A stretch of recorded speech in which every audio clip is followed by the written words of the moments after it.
Bienvenue dans cette nouvelle vidéo consacrée à la notion de moment cinétique pour un point matériel. Donc dans cette vidéo, on se propose de faire rapidement le tour de la notion de moment cinétique ainsi que de celle de moment de force, et on va évidemment parler du théorème du moment cinétique. Et dans un deuxième temps, on va, dans un exercice d'application, appliquer toutes ces notions. Donc d'abord, en bref, qu'est-ce que c'est que le moment cinétique d'un point? Alors le moment cinétique d'un point, c'est un vecteur qui est donc associé à un point matériel M et que l'on définit par rapport à un point de référence qu'on appelle généralement O. Donc ce moment cinétique qui est noté grand L ou sigma en fonction des auteurs, c'est le produit vectoriel du vecteur OM, donc du point fixe de référence O jusqu'au point M d'intérêt, et de P, donc la quantité de mouvement du point M. Donc c'est une quantité qui s'exprime en kg mètre carré par seconde, et qui, résumé très brièvement, on va dire, renferme l'information importante concernant la rotation du point M autour du point O. Alors, petite illustration. Donc, on va représenter le fameux point O d'origine ainsi que le point M. On suppose que le point M, il a par rapport au point O une trajectoire parfaitement quelconque, et on va représenter cet état de fait en dessinant le vecteur P, donc le vecteur quantité de mouvement associé au point M, au moment t où on regarde. Donc ce vecteur P qui est représentatif du mouvement de M, on peut le scinder en deux composantes. Une première composante qui correspondrait à un mouvement radial, c'est-à-dire dans la direction de O. Donc on projette sur la droite OM le vecteur P et on a donc on va dire sa composante radiale. Et l'autre composante qui est orthogonale, ce qu'on va appeler la composante donc notée ici P rot pour rotation, qui correspondrait au mouvement de rotation du point M autour de O. Donc l'idée de cette décomposition, c'est de dire que le mouvement du point M, on peut toujours le décomposer en deux mouvements distincts, un mouvement de rotation et un mouvement de translation, on va dire, purement radial ici. Et donc le moment cinétique, lui, ne dépend que, en réalité, de la partie rotation du vecteur P. Si vous réalisez le produit vectoriel noté plus haut, vous vous rendrez compte que la composante P radiale en vert ici n'intervient en fait pas dans le calcul, elle disparaît lors du produit vectoriel puisqu'elle est collinéaire au vecteur OM. Donc il n'y a que cette composante P rot qui intervient, et il n'y a que donc cette composante P rot qui intervient. Donc la valeur du produit vectoriel OM vectoriel P, donc la valeur de ce moment cinétique, on peut la représenter géométriquement, c'est l'aire qui apparaît ici en orange. Je vous réfère éventuellement à votre cours de mathématiques si vous voulez plus de détails. Donc voilà pour le moment cinétique, je ne vais pas en dire beaucoup plus à ce stade. Sa signification pratique sera éclaircie notamment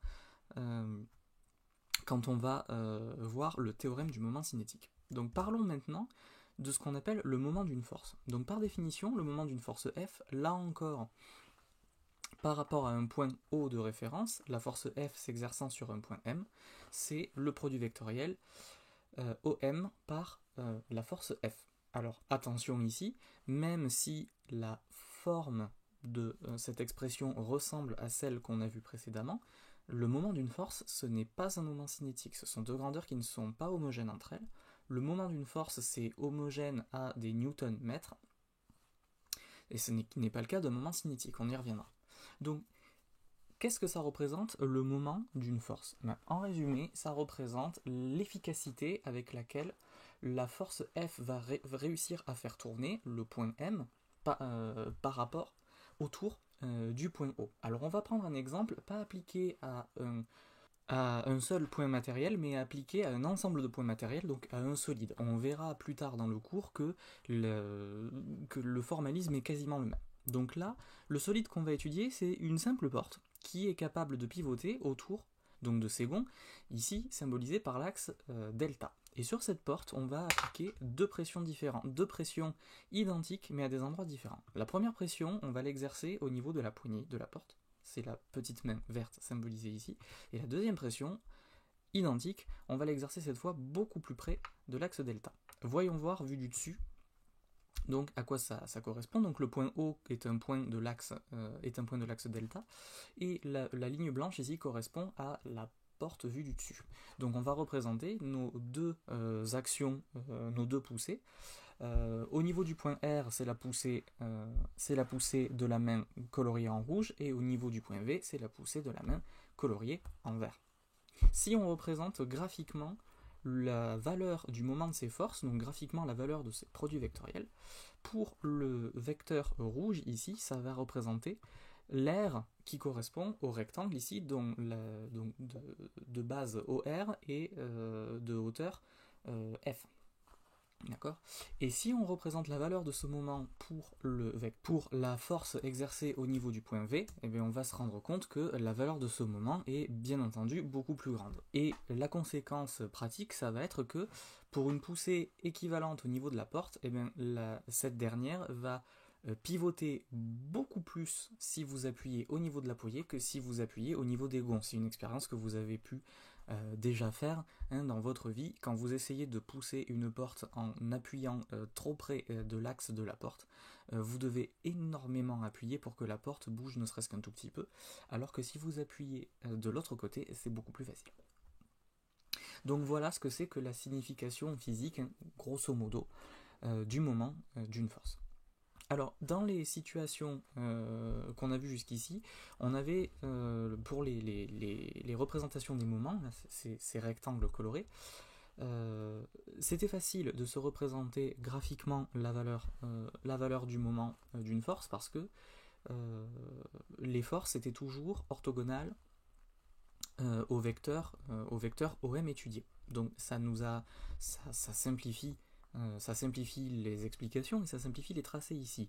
Mais en pratique, il y aura de nombreux cas où ce ne sera pas vrai, c'est-à-dire où ces forces ont une orientation parfaitement quelconque par rapport à l'axe OM qu'on étudie. Donc pour réaliser le calcul de ce produit vectoriel, alors bien entendu, on peut simplement utiliser la formule qui est écrite ici, faire les calculs et tout ira très bien. Mais il y a une autre méthode, en particulier pour le calcul du moment des forces, qui permet de réaliser ce calcul sans trop se fatiguer. Et cette méthode utilise la notion qu'on appelle la notion de bras de levier. Donc c'est quoi le bras de levier d'une force? Donc si on reprend le calcul du produit vectoriel qui définit le moment de la force F, on voit, si on détaille, en appliquant la définition mathématique du produit vectoriel, qu'il est égal, ce produit vectoriel, à la norme de la force multipliée par la norme du vecteur OM multipliée par sinus alpha, alpha étant l'angle entre les deux vecteurs F et OM. Et le vecteur U est un vecteur unitaire qui est orthogonal à la fois au vecteur OM et au vecteur F. Donc, ce qu'on va chercher à faire ici, c'est graphiquement déterminer OM fois sinus alpha sans avoir en fait à faire explicitement cette multiplication-là. Donc ce terme-là, on va le noter petit l, c'est ce terme-là qu'on va appeler le bras de levier. Donc sur un exemple, ça sera plus facile. Cette fois, on va à nouveau s'intéresser à une force exercée sur un point M d'un objet qui est ici symbolisé par le trait blanc, et on cherche à calculer le moment de cette force F par rapport au point O qui est ici situé à gauche. Donc la force F qui est exercée au niveau du point M, cette fois on ne l'exerce pas orthogonalement par rapport à l'objet, mais on l'exerce avec un angle alpha qui est représenté ici et qui est complètement quelconque. Donc cette force F, on suppose qu'on la connaît, on connaît la norme, on connaît la longueur du vecteur ici. Et nous, donc, encore une fois, tout ce qu'on cherche à calculer, c'est le bras de levier. Donc graphiquement, c'est pas compliqué. Le bras de levier, où se situe-t-il ? Pour le situer, on va d'abord tracer ce qu'on appelle la droite d'action de la force, c'est-à-dire la droite qui est parallèle au vecteur F et qui est superposée à ce dernier. Et sur cette droite, on va projeter le point O. Et la longueur du segment représenté ici en bleu, qui permet de projeter le point O, c'est ce qu'on appelle le bras de levier. Vous pouvez le vérifier, hein, le triangle ici, de côté blanc, jaune et bleu,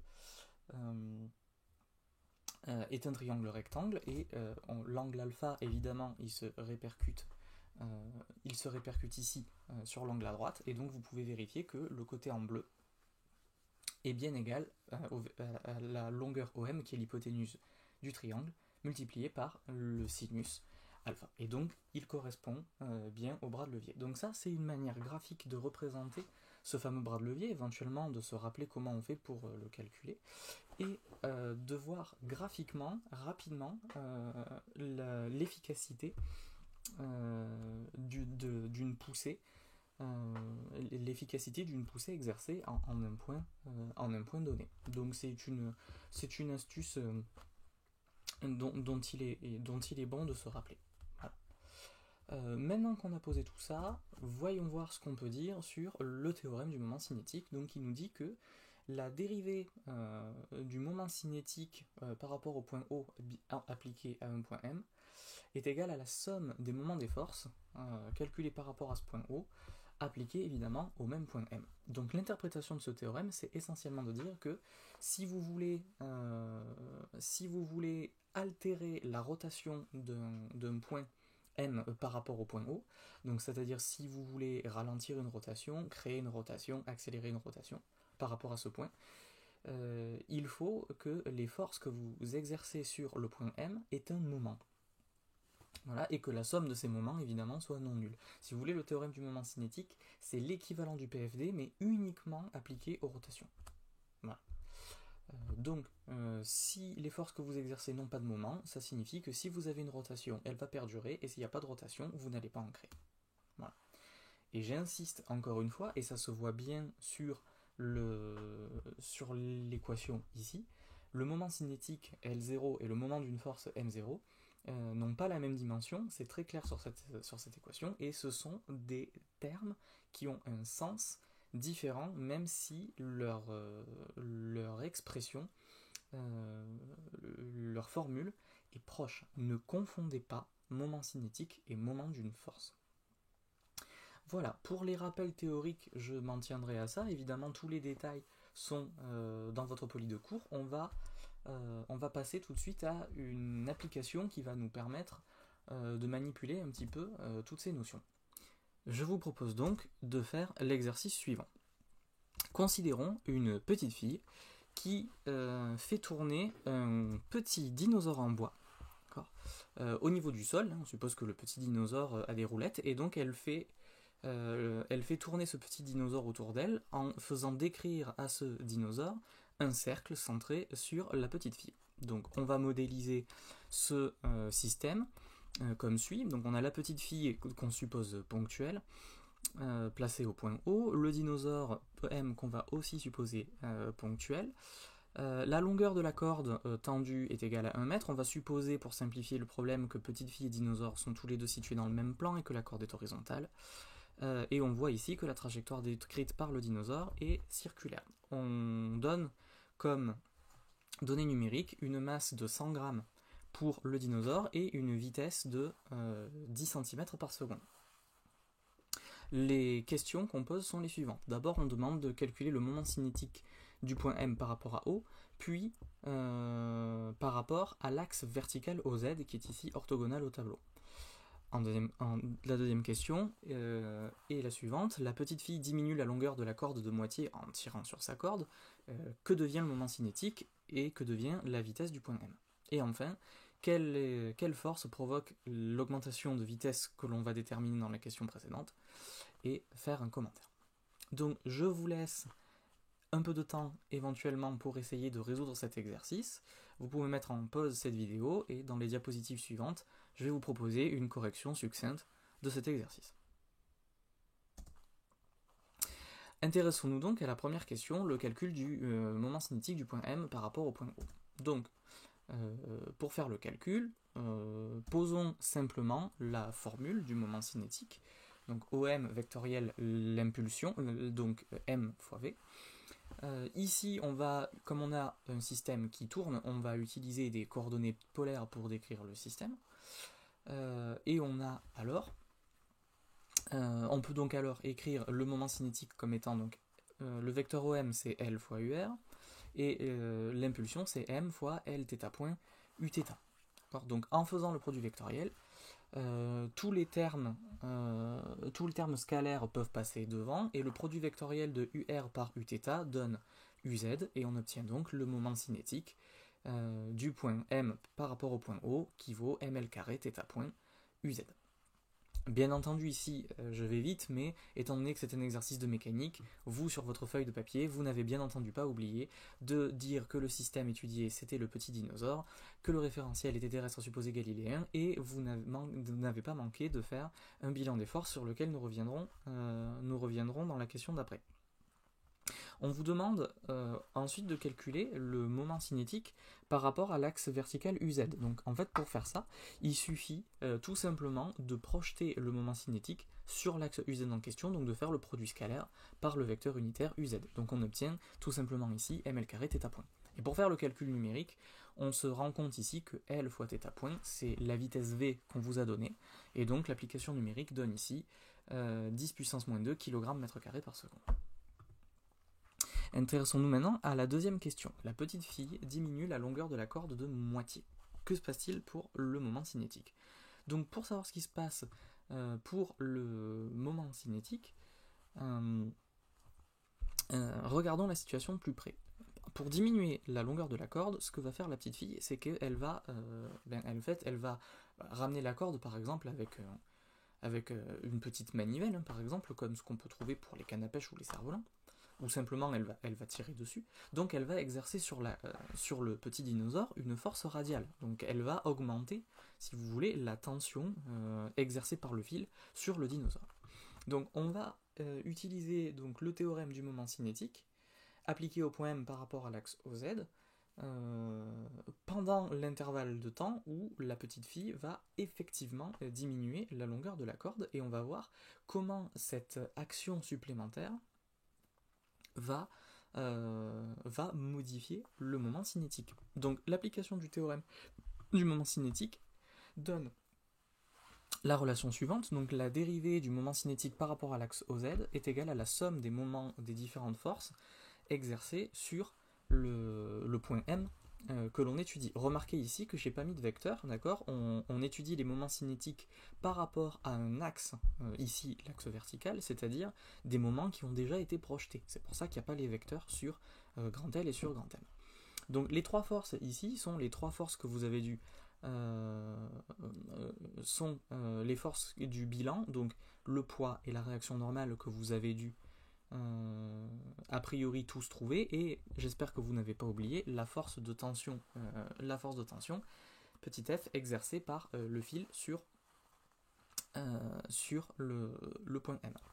Donc calculons les moments de ces forces. Alors on va commencer par le moment du poids, parce que il est assez facile à calculer, parce que en fait ce moment est nul. Alors on le montre assez facilement.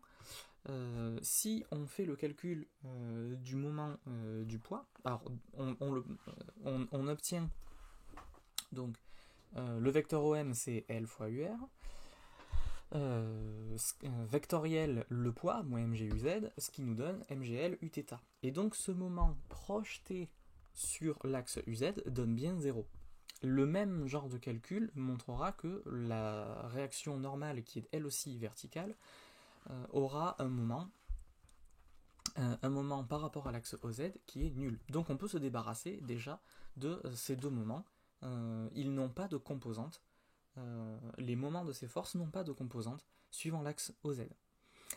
Donc ça, c'est une première chose. Et maintenant, que dire du moment de la force F, donc la force de tension du fil?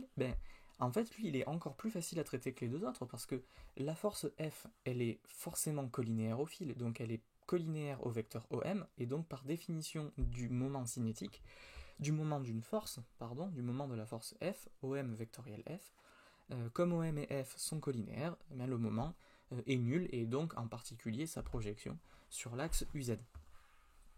Donc la dérivée du moment cinétique appliquée au point M par rapport à l'axe OZ, eh bien, elle est nulle. Donc en fait, ce moment-là, par rapport à cet axe vertical, ne changera pas pendant que la petite fille tire sur la corde, et donc même après, puisqu'en fait les remarques que l'on a faites sont valables tout le temps. Donc ce moment cinétique est une constante. Et comme il est constant, on peut donc écrire que la quantité ml carré θ point a une valeur fixée qu'on appelle grand LC, qui est la valeur qu'on a calculée à la diapositive précédente. Et donc on peut isoler dans cette nouvelle équation la vitesse petit v, du dinosaure, et l'application numérique dans la situation où la longueur L a été divisée par 2 nous donne une vitesse qui est en fait le double de la vitesse initiale. Donc en rapprochant le dinosaure d'elle-même, la petite fille a augmenté la vitesse du dinosaure en question. Donc ça, c'est une conséquence du fait que le moment cinétique du dinosaure pendant l'action de la petite fille a été conservé. C'est l'une des conséquences de la conservation du moment cinétique.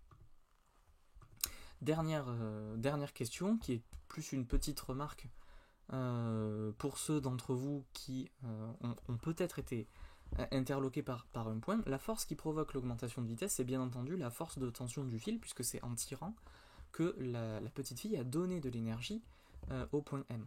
Sauf que, donc ça signifie, en commentaire, que la force de tension du fil, ici, a travaillé, puisqu'elle a fourni de l'énergie cinétique au point M. Donc cet exemple montre bien un exemple de situation où la force de tension d'un fil travaille. Voilà, ce dont on n'avait pas l'habitude, parce qu'habituellement on ne l'étudiait qu'avec des pendules et qu'elle ne travaille jamais. Donc voilà pour, on va dire, la petite anecdote. Voilà, cette vidéo est désormais terminée. Merci de l'avoir regardée et à très bientôt pour la prochaine vidéo.